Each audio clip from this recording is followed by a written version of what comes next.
Voltamos com as entrevistas com as Top Women in Cybersecurity. E hoje nós vamos ter uma entrevista bastante especial com a Carol Bosa. Carol, boa noite. Boa noite, tudo bom, Andréa? Tudo jóia. Eu tenho algumas perguntas aqui super especiais para a gente conseguir contar para essas mulheres e meninas do mercado quem é você, onde vive, o que faz e qual é a sua opinião. A gente está ansioso por conhecer mais sobre você. Obrigada, vamos lá. Queria começar perguntando, alguma coisa relacionada ao prêmio. Você foi eleita uma das Top Women in Cybersecurity, na nossa lista inicial de 50 nomes, o que é um marco, é um alcance bastante interessante, é um prêmio. E ao que você remete essa conquista?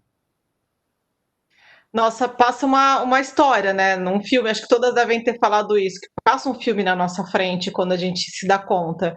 E de verdade, eu fui surpresa pela nomeação. Eu falei, nossa, não estava esperando. E de repente eu comecei a receber mensagens de vários amigos falando parabéns, parabéns. Eu falei, como assim, né? Como que eu ganhei? Não, você ganhou, parabéns. E eu comecei a lembrar justamente do início da carreira, né? Desde a época da faculdade, eu sempre me senti meio estranha no ninho, sabe? Então, eu estava lá na faculdade, eu tive colegas brilhantes na minha sala, amigos que eu admirava demais. Eu falava, gente, eu nunca vou ser que nem eles. Aí você chega no mercado de trabalho, né, jovem, sem experiência, olhando algumas colegas de trabalho e fala assim, nunca vou ser que nem elas, ou que nem eles também, os rapazes. E, de repente, eu sou não igual, né? E aí você aprende que você nunca vai ser igual a eles mesmo, cada um tem a sua característica, a sua qualidade. E eu lembrava que naquela época isso, chegar numa posição como essa era tão distante, não que hoje seja fácil, obviamente que é muito trabalho para chegar até aqui, mas era algo tão distante e de repente falou, poxa, valeu a pena, né? Eu não era tão estranha no ninho, eu só me sentia. Interessante. Mas para chegar até aqui, quais foram os maiores desafios da sua carreira? Olha, a gente fala muito, principalmente de nós mulheres, né, da síndrome da impostora, a gente não acreditar na gente. E eu passei muito por isso, depois de muito me cobrar ou começar a ouvir as pessoas, eu comecei a mudar essa percepção. E teve muita insegurança do meu lado, porque eu olhava em volta, eu era a única mulher. Eu tive posições de liderança ou de gestão muito jovem, então eu tinha que me provar. Né? Eu comecei numa carreira técnica, então eu tinha que me provar, ou eu achava que eu tinha que me provar, porque eu pensava, o homem chega lá, ele já passa uma confiança. Eu preciso me provar que eu sou tão boa quanto. E claro que é uma insegurança que a gente tem quando mais jovem, quando mais inexperiente. Eu acho que foi isso que foi uma grande dificuldade. Eu acho que provar para o mundo que eu era capaz. Talvez eu nem precisasse, talvez era só uma insegurança mesmo. Mas eu lembro de ser uma dificuldade que eu tive. Mesmo com as dificuldades, você chegou longe, né? Chegou em, em um certo patamar onde muita gente almeja estar. E a gente sabe que as grandes vitórias elas vêm acompanhadas de diversas derrotas, né? Até que a gente consiga alcançar o êxito. Quais foram as suas grandes vitórias e o que você aprendeu com elas? Eu carrego com muito carinho duas grandes vitórias ou dois grandes feitos na minha carreira que assim, são mais tangíveis, vamos falar assim. Um que, quando foi a primeira vez que eu fui trabalhar num vendor, né, num fabricante, ainda na carreira técnica, e é um salto na carreira, porque você tem uma cobrança muito maior, uma responsabilidade muito maior, você tem que lidar com times no mundo inteiro, enfim. Então, eu aprendi muito. E nessa fase que eu tinha que aprender, porque era tudo novo, de repente eu me vi carregando nas costas a empresa por causa de alguns problemas que a gente teve internamente, não teve como repor algumas posições, e eu era a única pessoa no Brasil responsável por tudo, pela parte de pré-vendas, que era o que eu fazia, eu tinha que interagir com o vice-presidente comercial do território para poder falar de como estavam as oportunidades, eu tinha que lidar com canais, e era uma startup que eu tinha que fazer acontecer. E aconteceu, né? Ela continua até hoje. E mais recente foi a CyberArk, que é onde eu fiquei mais tempo, e muita gente ainda lembra de mim na CyberArk, que foi uma operação que eu comecei do zero, e hoje a CyberArk é uma empresa super conhecida. É claro que não fiz sozinha, não é um feito da Carolina somente, eu fiz isso com um time incrível que sempre esteve do meu lado, mas eu leio, olho para trás, eu falo, gente, como eu consegui fazer tanto barulho, hora sozinha, hora era eu com meu colega, e a gente fez tudo junto, e a equipe foi crescendo, então eu vejo que tem meu dedo ali, eu me orgulho muito de ter se feito, de deixar esse legado, né? Algo tangível, eu deixei para trás. Muito bom. Quais dicas você daria para que uma menina, uma mulher que quer se desenvolver na nossa carreira, né, elas deveriam seguir para o seu desenvolvimento, evolução e para chegar até onde você chegou? O que eu falo para todo mundo que me pergunta uma dica, seja uma dica na área técnica, uma dica de carreira de forma geral, de liderança, que seja, fale inglês. Falar inglês te abre muitas portas, assim como não ter essa segunda língua vai te limitar muito. Eu já vi muita gente boa ficando para trás por não ter uma língua, uma segunda língua, no caso o inglês, que é muito exigida na área de segurança, né, de cibersegurança, na área de tecnologia. Outra coisa, falam que quanto mais você treina, mais sorte você tem, né? Então esteja preparada. Esteja preparada porque as oportunidades vão aparecer e elas aparecem para quem está melhor preparado, melhor apto a agarrar essas oportunidades e é natural. Quanto mais você se prepara, mais você se sente confiante, mais essas oportunidades vão bater à sua porta. E uma coisa importante que eu vejo que existe até aquele estereótipo de quem trabalha com tecnologia, e segurança está nesse bolo, de serem pessoas mais tímidas, mais introvertidas. Não acho que seja uma regra, mas tem esse estereótipo. E o que eu falo é: se exponha. Ah, mas eu tenho vergonha de falar num palco. Então escreva, publique, tenha uma conta no Twitter, participe de grupos como o OMSI, participe de outros grupos de mulheres ou grupos que trabalham uma tecnologia específica ou alguma afinidade que você tenha. Se exponha porque você só é lembrado se você é visto. Isso serve para carreira, isso serve para vendas, isso serve para tudo. Então, quando alguém me pede uma indicação de alguém para preencher uma vaga, obviamente que vão vir as pessoas que estão mais frescas na minha memória. Então, se exponha, isso é muito importante para qualquer carreira. Excelente. Agora vem a pergunta que eu mais gosto de fazer. Quem é Pergunta bomba. Carol? Não, não é pergunta bomba. Quem é Carol Bosa no dia a dia? Olha, a resposta, assim, a pergunta que a gente tem tanta coisa para falar, de repente não sabe o que diz, né? A Carolina Bosa, pessoa física, no dia a dia, eu sou uma workaholic, nata, multitask, então não é só trabalho, em casa eu tô sempre fazendo muita coisa ao mesmo tempo. Eu sou mãe de cachorro, eu tenho uma bulldog francesa, branquinha, meu amor, chama Colher.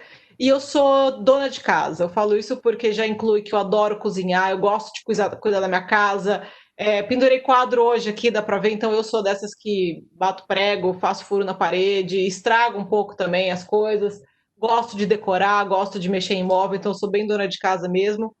E eu gosto de abraçar o mundo, então tem horas que eu preciso até parar um pouco. Talvez eu não seja que nem você, que está sempre abraçando mais alguma coisa, não sei como cabe coisa na sua agenda, mas eu gosto também de ajudar as pessoas no que diz respeito principalmente à carreira.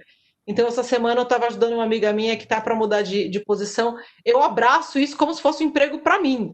Então, eu quero ajudar, quero dar dica, contar dos meus erros, dos meus acertos. Eu tenho essa questão de eu tenho essa necessidade de querer ajudar minhas amigas, meus amigos. Então, esse é um pouquinho de mim. Faltou coisa aí, né? A dica, pessoal, a dica é ser amiga de Carolina Bosa. E além da sua casa, dos cachorros, quais são as suas outras paixões e prazeres? Bom, tirando minha cachorra, que seria acho que a primeira da lista hoje, que eu sou apaixonada, já que a gente não está falando de trabalho, eu sempre gostei do meu trabalho, mas vamos deixar ele de lado, que eu sou mais do que uma profissional, tenho outro lado também. Eu tenho praticado bastante esporte, não que eu seja, não para competir nada, mais para o prazer mesmo, mas gosto de correr, eu faço aula de luta, eu faço musculação, sempre ter uma atividade, eu tô metida, até porque eu fui uma criança muito. Eu fui uma criança obesa e eu fui uma criança muito sedentária, então acho que eu tô tentando correr atrás do prejuízo depois de velha. Eu sou apaixonada por música, mas também não toco nada, né? Eu sou apaixonada, eu consumo música, então minha casa sempre vai ter alguma coisa, um som rolando, eu trabalho com música, faço exercício com muita música, cozinho com música, adoro assistir show e eu adoro ir a shows. O que eu sinto falta hoje, as pessoas, eu queria ir para um barzinho, eu queria ir para o happy hour, eu queria fazer festa com isso aqui. Eu sinto muita falta de show. Eu tô cheia de ingresso comprado e não vou poder ir porque todos os shows ou foram cancelados ou postergados. E eu tenho uma paixão que é curiosa, né? Eu gosto de praticar o ócio. Quando eu falo de praticar o ócio, não estou nem falando de um ócio criativo, que eu fico pensando e criando alguma coisa, é um ócio mesmo de ter o meu tempo.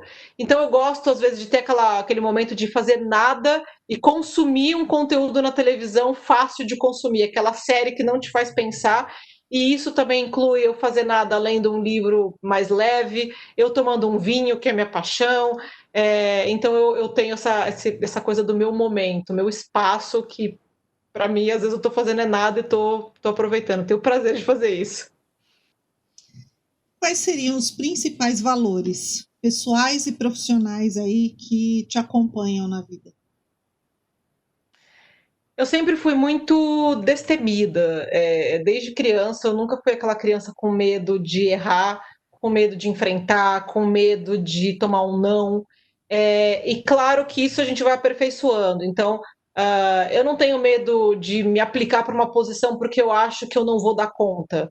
Eu já tive esse medo no passado. Então, hoje, e eu acho que as mulheres têm que desenvolver né, meter as caras, sabe? Ser mais bicuda, mais. É, é, Se atirar mais.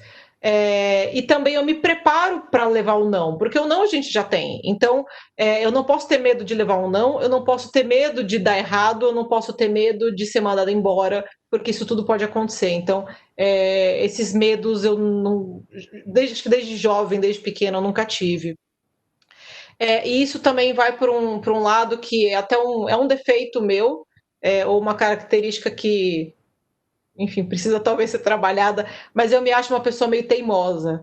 E quando você é teimosa, combinado com essa coragem, né, com um pouco de ambição também, aí você se joga quando você tem um desejo, quando você tem uma vontade, e me ajuda a não desistir. A teimosia é uma coisa que, quando bem trabalhada, me ajuda a não desistir.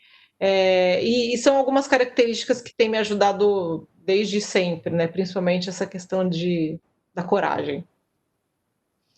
Excelente. Em termos de. Vamos um pouco para a parte técnica. Segurança da informação e privacidade. Onde é que você acha que são áreas propícias para o destaque da mulher? Você sabe que eu fico pensando muito nisso, né? O que será que é melhor, pior, mas tem mais fit ou mais afinidade? Antes eu sempre pensei que tinha mais afinidade da mulher nas áreas mais gerenciais, falando de política de segurança, alguma coisa mais trabalhar conformidade, auditoria. Eu pensava que era isso. Porque a mulher, ela em sua maioria, de novo, como eu falei antes, não é uma regra, mas a gente vê um perfil que a mulher ela é mais cuidadosa, mais caprichosa, porque ela se apega mais ao detalhe do que o homem. Mas agora que eu trabalho num mundo muito mais voltado para cloud, e que a gente está muito mais próximo dos desenvolvedores, eu estou impressionada com a quantidade de mulheres desenvolvendo que existem por aí. Então, eu chego à conclusão que não tem uma questão de afinidade. Eu vejo que a mulher, como ela tem essa questão do capricho, como eu comentei, não quer dizer que o homem faz descaso, não é isso, mas a mulher se apega muito ao detalhe. Tem algumas coisas que é importante, que eu vejo que a mulher agrega muito valor, como eu comentei, a auditoria, e que tem tudo a ver com as políticas de segurança, com conformidade, compliance. Eu, na minha carreira nas empresas, nos fabricantes que eu trabalhei, eu vi muitas mulheres trabalhando como gestoras, gerente de produto, né? Gerente de produto ou marketing de produto, que exige também conhecimento técnico para você posicionar o produto no mercado. Talvez porque seja uma área que exija trabalhar documentação, escrever, saber apresentar enfim, a publicidade do produto num site, ou vender internamente, treinamento, mas, sinceramente, isso eu vejo o que foi que eu vi na minha experiência de carreira, mas olhando em volta você vê que não tem uma afinidade feminina, vamos pensar assim. Agora a gente vai falar um pouquinho sobre liderança. Quais são, na sua opinião, os principais ingredientes para se ter uma liderança de sucesso em cybersecurity? Bom, primeiro é liderar pelo exemplo, né? Então, trabalhar duro é uma coisa que é uma regra para qualquer área da vida, e você não consegue fazer isso sem paixão. Então, se você não tem paixão pelo que você faz, pelo menos comigo não funciona. Você trabalhar duro em algo que você não ama, algo que você não está ali de corpo e alma. Então, trabalhar duro e liderar pelo exemplo. É importante um líder, principalmente quando começa a assumir posições mais gerenciais e ter pessoas reportando para ele ou para ela, a pessoa vai se distanciando da área técnica. Mas é importante, ela vai ganhar muito mais respeito se ela souber o que ela estiver falando. Então você precisa, por mais que você não esteja com a mão na massa, não é porque você virou gestor que você tem que parar de estudar. Você não pode cobrar do seu time algo que você não saiba ou algo que você não domine. Talvez você não domina mais ali o dia a dia, mas você tem que saber do que você está falando. É, e outra coisa que eu sempre acreditei, que tem tudo a ver com o trabalho duro, é o payback, né? Então você, aquela coisa do que se faz é que se paga. Se você. Bom, você só vira líder depois de um tempo, ninguém nasce líder, né? É algo que leva tempo para você chegar a determinadas posições e você chegar também numa posição de respeito para você ser líder. E se você fizer muita coisa errada nessa vida, você não vai chegar nessa posição.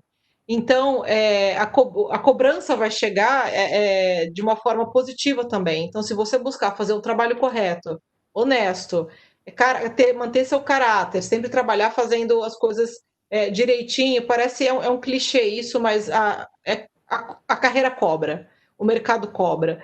E se você errar numa questão que fere o caráter, fere a sua honestidade, talvez você jogue uma carreira inteira no lixo. Então, faça as coisas certas. Tem atalho para tudo nessa vida. Então, não pegue, né? Você vai chegar, trabalhe duro. Que nem eu falei, eu olhava lá atrás e falava, nossa, eu nunca vou chegar lá na frente. Cheguei, todo mundo chega. E tem um caminho enorme para correr ainda para alcançar aí tantos outros objetivos. Mas busque ser correto. Não, atalho não vai encurtar seu caminho e sua carreira, isso sim.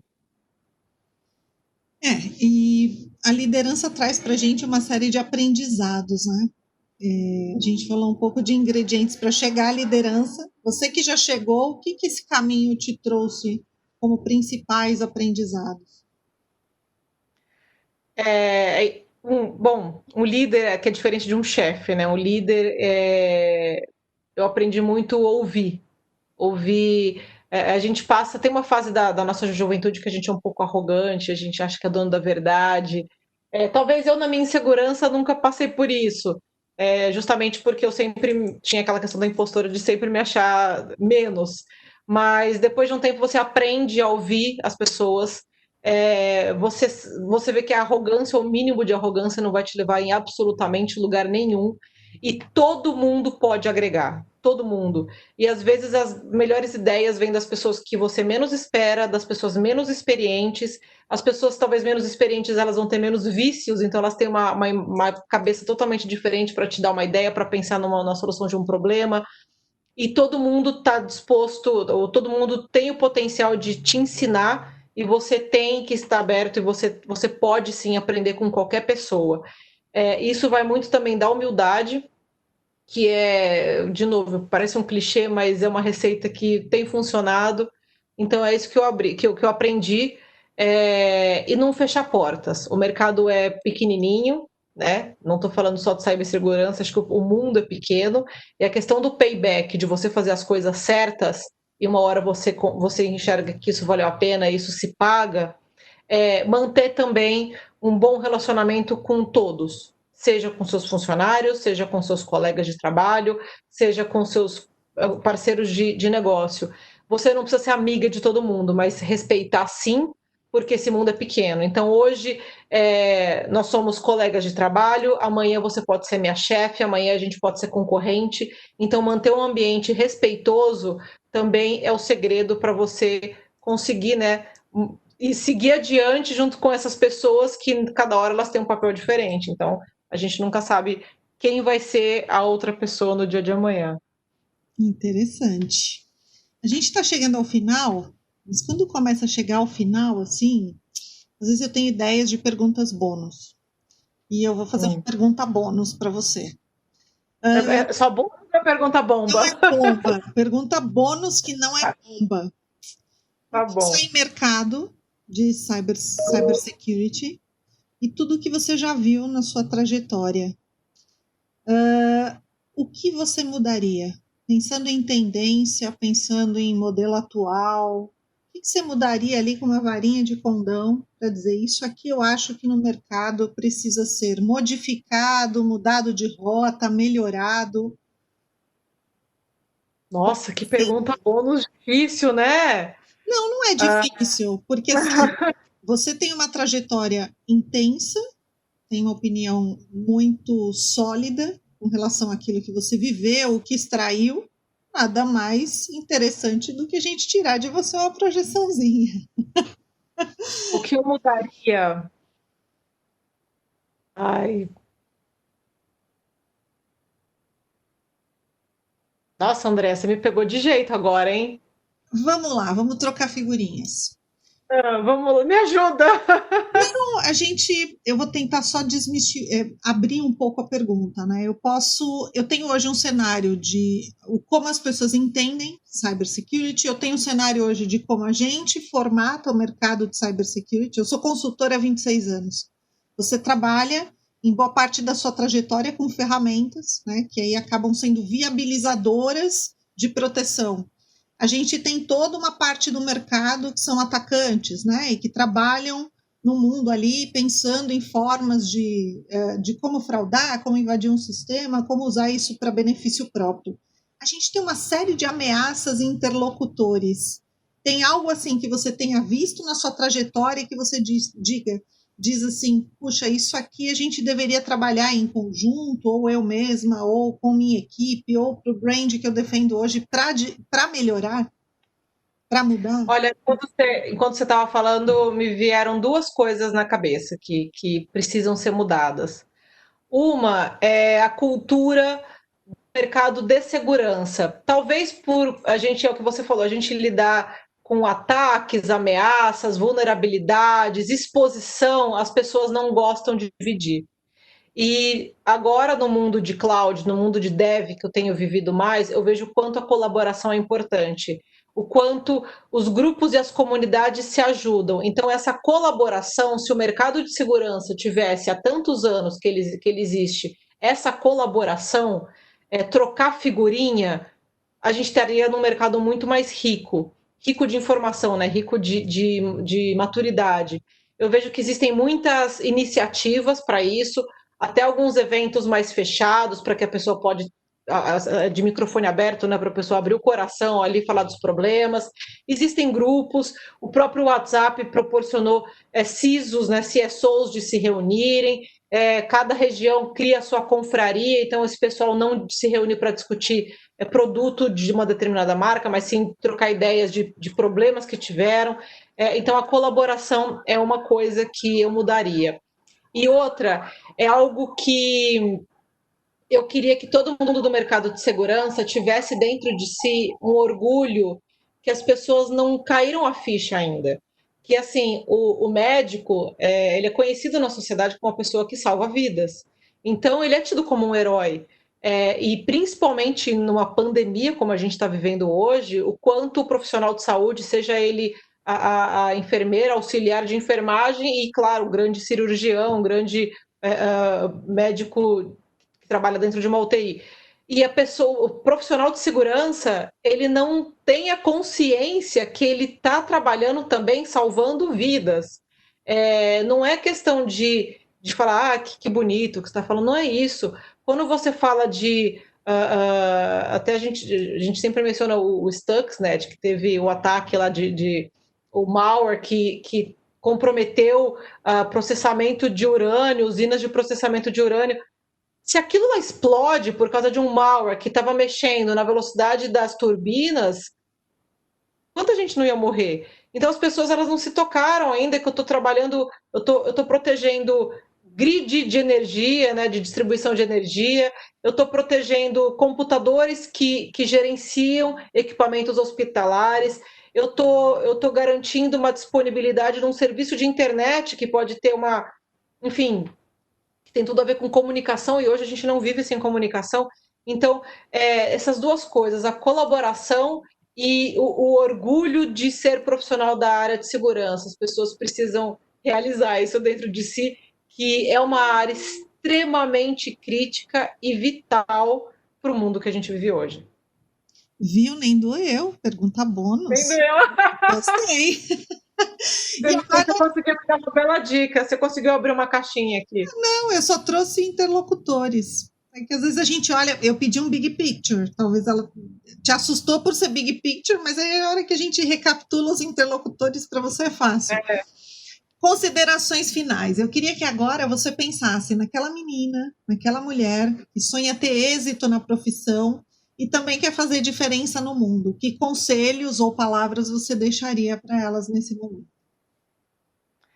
Não tenha medo, né? A gente vai tomar não, você, ou elas vão tomar muitos nãos nessa vida, e aprenda a valorizar os nãos, porque quando você é mandado embora de uma empresa ou quando você é recusada numa vaga, outras oportunidades aparecem, e talvez você, se tivesse aceitado, se aquela empresa te aceitasse, ou se você não tivesse sido mandado embora, talvez você não teria se mexido para ir para outros lugares. Então, valorize os nãos ou as negativas nessa vida, não tenha medo, principalmente de errar e de receber um não. Aliás, tem aquela frase que diz que só erra quem faz, então faça e erre bastante para poder aprender com isso.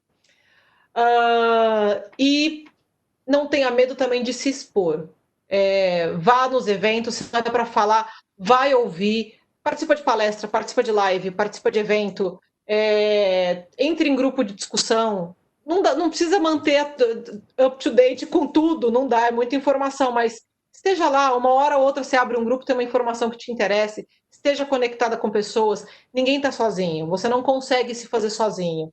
E você vai precisar desse seu networking para aprender, para pedir uma dica, para pedir uma indicação, para pedir um emprego, para vender seu produto, para aprender sobre novos produtos, que seja. Esteja munida de pessoas ao seu redor. Isso é muito importante. Muito bom, Carol. Agradeço a tua sinceridade e a sua dedicação. Mais uma vez, te parabenizo por fazer parte da lista das Top Women in Cybersecurity. Vocês todas são um orgulho para o OMSI. E eu agradeço. E aqui eu finalizo a nossa entrevista com Carolina Bose. E a gente espera que vocês aprendam muito com toda essa vivência, com todas essas respostas e dicas da Carol. Até mais.